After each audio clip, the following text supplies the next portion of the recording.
tanggap noon nang tanggapin ng pananampalataya. Kaya nga yung Santo Niño de Cebu, siya yung parang kumakatawan din sa ating pananampalataya, sumisimbolo. Kaya sa lahat ng dako ng buong Pilipinas, maraming magpipiyesta sa Sunday, pero yung iba sa ibang araw sa buong January, ipagdiriwang kapisahan ng Santo Niño. Dito sa kay Among Pep. Among Pep, piyesta rin sa parokya. Santo Niño Santo Parish, Niño City of Parish. San Fernando, Pampanga. At gusto ko lang batiin din ng lola ni Sir Prix Dalton Manalili, 90th birthday ni Lolita Magat. Nagsimba kanina doon sa Santo Niño Chapel ng Sapa. Happy 90th birthday. At nakikisa rin sa kina Sister Jane Canlas Larano, Sister Janet Canlas. Dahil sa araw na ito naman, pinagdarasal yung kanilang yumaong tatay, si Tatay Fortunato Canlas, na death anniversary naman ng kanilang ama. At sana mag-enjoy sina Sister Janet at mga pamangkin at bayaw. Nasa Japan sila ngayon, nag-i-snow. Hello po sa Sir Janet at saka kay Tita Marlene at saka kina Teresa at May. Apat sila nasa Japan sila. At siyempre, maging kay Tatang Tykes Libot and family.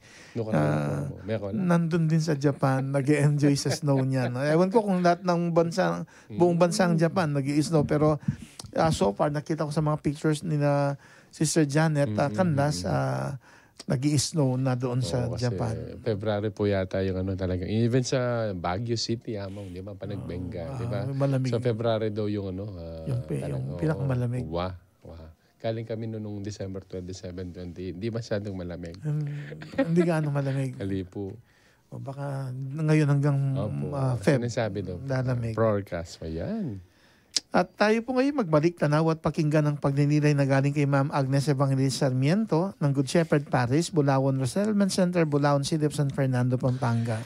Ito po ang reflection ni Ma'am Agnes para sa last episode ng KLJ Season 15, Episode 8. TGIF, magrasang gabi, Among Ronnie, Brother Jeff at sa lahat na avid viewers at listeners nitong healing program ni KLJ. In Jesus' name, Amen. Thank you, Sis Day, for your opening prayer entitled A Prayer for Anxiety. What a very fitting prayer in this world that we live in. We live in an environment full of competitions and rivalries. We cannot help but to be anxious most of the time. But if we ask help from God for us to survive our everyday life's journey, then we can assure of a peaceful life that is full of optimism and hope. Ang topic po natin na God's Goodness. Ang title, God is Good. Ang theme, in spite of our unworthiness, we will be fine in God's goodness. Jesus feeds the 5,000.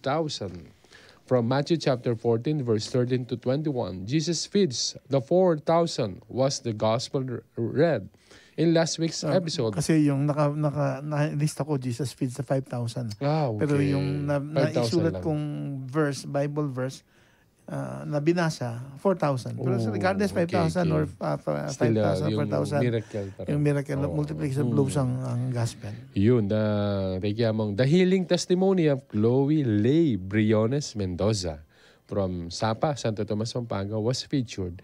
The 2 bracelets made of beads given to Among Ronnie last year serve as the inspiration.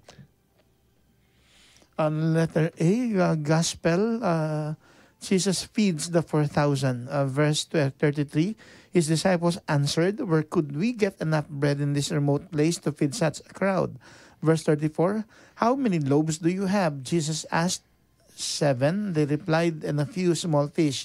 Verse 36, then he took the 7 loaves and the fish, and when he had given thanks, he broke them and gave them to the disciples, and they in turn gave to the people.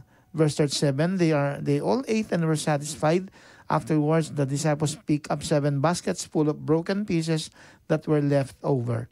Come to think of it, how did Jesus manage to feed 4,000 people, besides women and children, with only 7 loaves and a few small fish? Do we have the same question nowadays? How many of us pray to Jesus every day? Is he not getting tired and bored listening to all our complaints? Of course not. Because he is God who loves his people If we are to reflect our everyday life's journey, we are like those 4,000 people gathered in the mountainside that were fed. We are always anxious because our struggles, challenges, and predicaments in life. But is it not that what we always surpass each day with whatever difficulty that we are undergoing to? I always say that life is never a bed of roses. It has its ups and downs. Every victory that we win is what makes us stronger and better as a person. We must not only forget to ask the help and guidance of our Lord Almighty. He will always feed us with His wisdom, the strength, guidance, and help that we need in order to survive. God doesn't forget all our prayers, for He knows everything. If we pray for our present concerns, then there is no reason to worry. He will answer our prayers in His perfect time. So just keep the faith and trust always. Allow me to give these beautiful reminders from God. God, remind me that you, number one, you are for me, not against me, from Romans chapter 8, verse 31. Number two, you are the only solution to my anxiety, from Philippians chapter 4, verses 6 to 7. Number three, you are my refuge and strength, ever present, from Psalm 46, verse 1. Number four, you have the answers even if I don't, from Psalm 147, verse 5. Letter B, titled God is good. We always say God is good all the time, and all the time God is good. Do we say this statement every time, or do we say it only whenever something good happens to us? We must always acknowledge the goodness of the Lord in all aspects of our lives. Besides, it is not that everything that happens is for a reason. If we pray for something and instead of what we pray for to be answered, the opposite of what we ask for actually had what happened. Do we question God? In the long run, God's plan will always be better than us. Be optimistic all the time. Do not be disappointed if we do not get what we aim for. That is the reality of life. Joy does not simply happen to us. We have to choose joy and keep choosing it every day. From Henry Newman. The mind is like an umbrella. It functions well when it is open. I love it when our why is this happening turns into thank you God. I will praise thee, O Lord, my God, with all my heart, and I will glorify thy name forever. From Psalm chapter 86, verse 12. In spite of our unworthiness, we will be fine in God's goodness. Part 2, narito naman ang poll question noong nakaraan na Biyernes. Do you also have a story to tell wherein you concretely experience God's goodness in spite of your unworthiness? We say our prayers to God every day. Thank Him when we wake up in the morning for another blessing. My favorite quote, every gising is a blessing. Is indeed a grace to all. Thank Him for the day when we retire and before we go to sleep at night, and pray for a restful and peaceful night. We are not worthy at all in front of our loving God, but despite all our shortcomings, He always answers our prayers in His perfect time. In my many reflections, I have already enumerated countless incidents wherein God answered my fervent prayers despite my unworthiness. We always say that we love Jesus, but in reality, it is Jesus who loved us first. I will once more acknowledge God's goodness to me when I was given an administrative position before my retirement at the University of the Assumption. I lacked in different aspects, but be it educational attainment or experience, but because of God's goodness, there were people who were made instruments for me to be able to get such a position which I never even dreamt of. We will never know which footsteps will bring a good twist in our life. So all we need to do is keep on walking. Happiness and blessings come when we least expect them. God will always be there, and He will never fail us if we will put God first in everything we do. His blessings will always chase us, and His favor will be looking for us. Truly, God is good all the time, and all the time, God is good. In spite of our unworthiness, we will be fine in God's goodness. Dakal salamat at tanggapin mo, Ma'am Agnes, ang aming pasasalamat sa ibinahagi. Says Baby Moy Moy Gomez Demdam from Sitio P. Gomez, San Matias, Santo Tomas, Pampanga. Inspiration, the second birthday of Baby Moy Moy last Wednesday, January 15, 2025. Poll question, what significant experience do you treasure due to your devotion to Señor Santo Niño? Our featured song, Called to Share, the Santo Niño at 500 official theme song. Subalit bago po natin ipagpatuloy ang ating kwentuhan sa gabing ito, inaanyayahan po namin kayong magbahagi ng iyong kwento o kung meron kayong kahilingan o prayer request.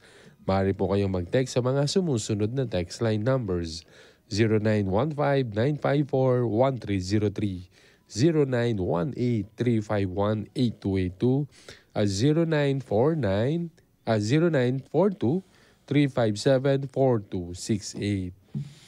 O kaya po mag-comment o mag-message po kayo sa ating Facebook page o Facebook Live at huwag po ninyo sanang kalimutang lagyan din ng label ng mensaheng pinapadala ninyo at inyo na rin pong bangitin kung saan kayo nakatira o kung saan po ang parokyang inyong kinabibilangan. Paki-like at share po sana na ninyo ang ating Facebook page na Archdiocese of San Fernando Radio Station 91.9 Bright FM. At maaari po niyong i-follow ang ating Twitter account ng username at radio_ASF at ang ating Instagram account ay may username na at ASF Radios. For advertisements, you may send your inquiries at asf.radio.mktg@gmail.com or contact 0949-609-5478. Kami po ay muling kumakatok sa inyong busilak na puso at sana'y ayon sa inyong kakayahan ay makatulong sa apostolate at mga proyekto po ng radio station ng Archdiocese of San Fernando, Pampanga, ang DWBL 91.9 Bright FM. Maaari po niyo ipadala ang inyong tulong o donation sa GCash account number 0905-319-4871 na may pangalang Joseph Mary Bakay. Marami pong salamat sa mga tumulong at sa mga tutulong pa. God bless po. Kayo po ay aming inaanyayahang tugunan ng aming inihandang poll question para sa gabing ito o KLNJ Season 15 Episode 9. What significant experience do you treasure due to your devotion to Señor Santo Niño? At siyempre po muling nagpapasalamat sa buong DWBL 91.9 Bright FM family, lalo na po kayo mga avid viewers and listeners, lalo na po ng programang KLNJ. At siyempre po sa mga kasamahan natin na kantabay din, sina Miss Darren Lago at Sir John Emmanuel Ocampo. Maraming salamat. Okay. Yun. At ngayon po, pansamantala po muna nating putulin ng ating kwentuhan at ating pakinggan ng ilang paalala at patalastas. Huwag po kayong alis, magbabalik pong muli ang KLNJ. Kakaguluguran kang Kristo, Yako po Reverend Father Gabriel P. Mercado II o Among Gabi, Ingkura Paroko ng Conversion of St. Paul Parish, King San Pablo I, Lubao, Pampanga. At iba't po keti, babye ko ka rin ka akong kaparokya, ing pamamuging masayang kapiestan ning pamagbayo ng San Pablo. Iting kapiestan pagmasusya ning banala kapulungan balang 25 ning Enero. Gaganakan tamo ing pamagbayo ng Saulo ning Tarso. Iba't king pamanampalasa na karing Kristiyano papunta king pamaging apostol ng Kristo karing hentil at pagano. Anong nuka rin akilala tani bilang Pablo. Bilang nga pong ambo. Papakit na kaya katamo nung makananong ing kasalpantayanan manibatan king grasya aibat king Diyos at king timawang pamakisan metong ning tao kaniti. Agkatanda kayo pong makisan metong kaya kami, karing kaya kaming misang nobena at piyesta, kaya kami pong ipalto online, kaya kaming Facebook page, Conversion of St. Paul Parish. Simula po king January 16 hanggang na king January 25, ing mismong kapiestan. Pasaop tamo po kang San Pablo, king pamanalangin para king pamisan metong tamong talatuki ng Kristo, kapamilya taning aldoldo tamong pamagbaliklub, King Dios. Kayan tabi, taya namang magmasusi, kaniting kapiestan, ing radyo ning Archdiocese ning San Fernando, Pampanga, DWBL 91.9 Bright FM. Our Lady of Lourdes, prayer for healing. O ever Immaculate Virgin, Mother of Mercy, health of the sick, refuge of sinners, comforter of the afflicted, you know my wants, my troubles, my sufferings. Look with mercy on me. By appearing in the grotto of Lourdes, you were pleased to make it a privileged sanctuary, whence you dispense your favors, and already many sufferers have obtained the cure of their infirmities, both spiritual and corporal. I come, therefore, with complete confidence to implore your maternal intercession. Obtain, O loving Mother, the grant of my requests. Through gratitude for your favors, I will endeavor to imitate your virtues, that I may one day share your glory. Amen.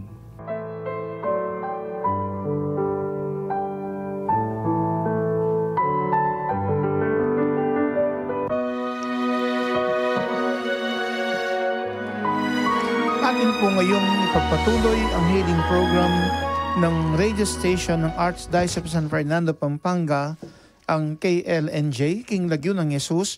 Kagaling ang laan sa ngalan ni Jesus dito sa DWBL 91.9 Bright FM. Atin po ngayong pakinggan ang ating napiling gospel para sa episode 9 at season 15 ng KLNJ, Let the Children Come to Me, from Mark chapter 10 verses 13 to 16. A reading from the Holy Gospel. Place his hands on each of them and bless them. The Gospel of the Lord. Praise to you, Lord Jesus Christ.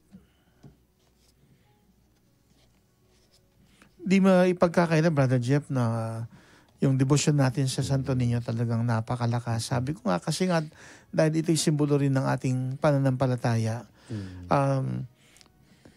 Sa parokya doon sa Sapa, Santo Niño Chapel, last Sunday, binuksan yung exhibit ni Brother Jerry Basilio.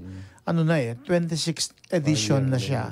For 26 years, ginaganap yung Santo Niño exhibit. So, iba't ibang images, iba't ibang title ng Santo Niño ang nandoon. Although may iba, magkakapareho yung title, I think umabot na yata more or less 80 images ang nandoon. So, salamat po sa mga nakibahagi at sa mga pupunta po doon at sana tayo makapagdasal at kung ano man ang kahilingan sana'y matugunan at sa kaloob na biyaya ng Diyos sa pamagitan ng debosyon kay Santo Niño. Yung debosyon sa Santo Niño, ito yung parang mahalagang aspeto ng ating healing testimony sa gabing ito, Brother Jeff. Kaya nga ang pamagat ng ating episode 9 ng season 15 ng KLNJ ay Viva Santo Niño. Ito'y pagpapahalaga lamang sa pananampalataya natin. Kaya nga yung napiling gospel reading, Brother Jeff, yung hinggil doon sa kagustuhan ng Panginoon na mailapit sa kanyang mga bata. Kasi nga, kung ating aalalahanin, pinagbawalan kasi ng mga alagad ng Panginoon yung mga taong may dalang mga bata ng hangarin ay mailapit kay Jesus upang ito'y mabasbasan niya. Siguro inakala ng mga alagad na nakakaabala, nakakastorbo ang mga ito, kaya pinagbawalan sila. Pero kinagalit ito ng Panginoon, kaya nang malaman niya ito, pinagsabihin niya ang kanyang mga alagad at ang sabi, let the children come to me. Dito pinapahayag ni Jesus yung kanyang pagmamahal, yung atensyon na dapat maibigay sa mga bata na nang sila'y mapabuti at siyempre matugunan ng kanilang mga pangailangan. Kaya nga nang ilapit kaya sa mga bata, kinalong niya mga ito, pinatong yung kamay sa mga ulo ng mga bata at pinagpala yung mga bata. Doon makikita yung kagusto ng Panginoon na mailapit sa kanyang mga bata para nang sa gayon maigawan niyang pagpapala at mapabuti ang mga bata. Sa temang children need extra attention as we offer valued affection, si Jesus mismo ang mabuting halimbawa sa kanyang kagustuhang mailapit ang mga bata sa kanya na talagang kinakailangang bigyan ng extra attention ng mga bata dahil meron silang mga pangailangan na kung minsan kapag hindi natin sila binigyan ng attention, baka hindi natin makita yung tunay nilang pangailangan. Kaya nga laging medyo napapaisip ako, Brother Jeff, kung minsan bakit may mga magulang na nagbibigay ng chupon o pacifier sa mga baby. Tigil na, tahan. Sa intention lang na tumigil sa pag-iyak yung bata kaya bibigyan ng pacifier.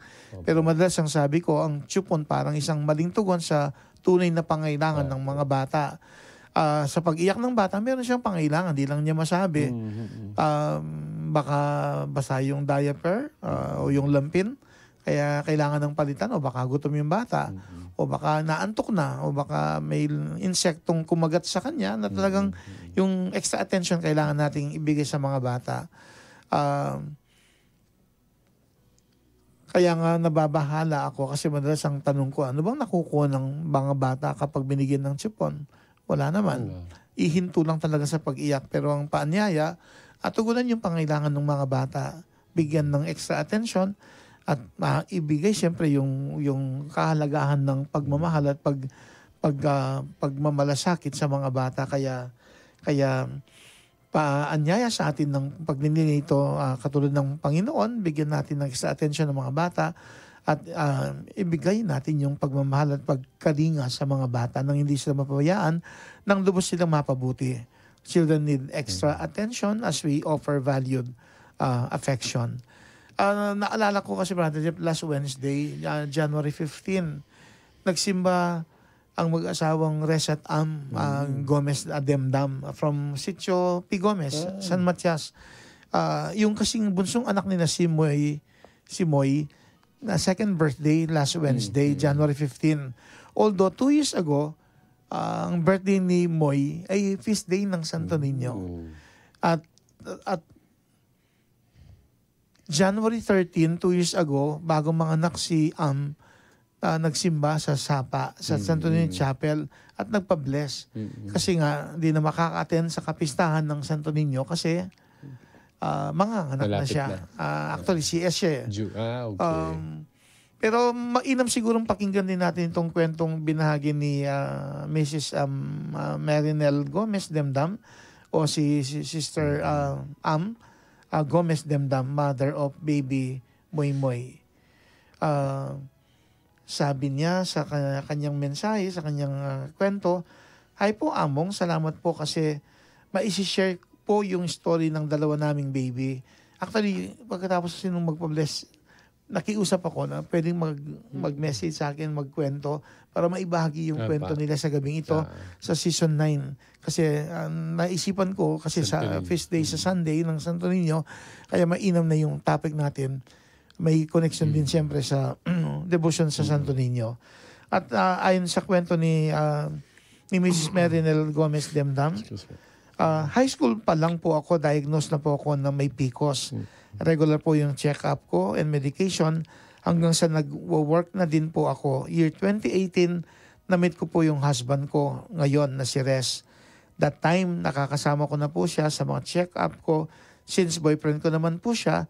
At sa St. Luke's, ang sabi po ng OB ko, mag-asawa na daw po ako. If may work naman na ako at ang boyfriend, kasi daw po pag nag-27 na ako, baka mahirapan na daw po akong magbuntis o di na daw po ako mabuntis. Ayaw ko po kasi halos start ko pa lang po ng work noon and ini-enjoy ko pa yung pagiging dalaga. Year 2020 po, kasagsagan po ng COVID, April 1, 2020, nalaman ko po na buntis po ako sa panganay ko na si Marco. Takot, gulat, saya at pasalamat pong naramdaman namin ni Res noon.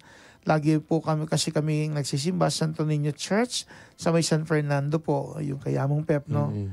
Lagi po namin dinadasal na sana kahit isang baby lang po, biyayaan kami at natupad nga po.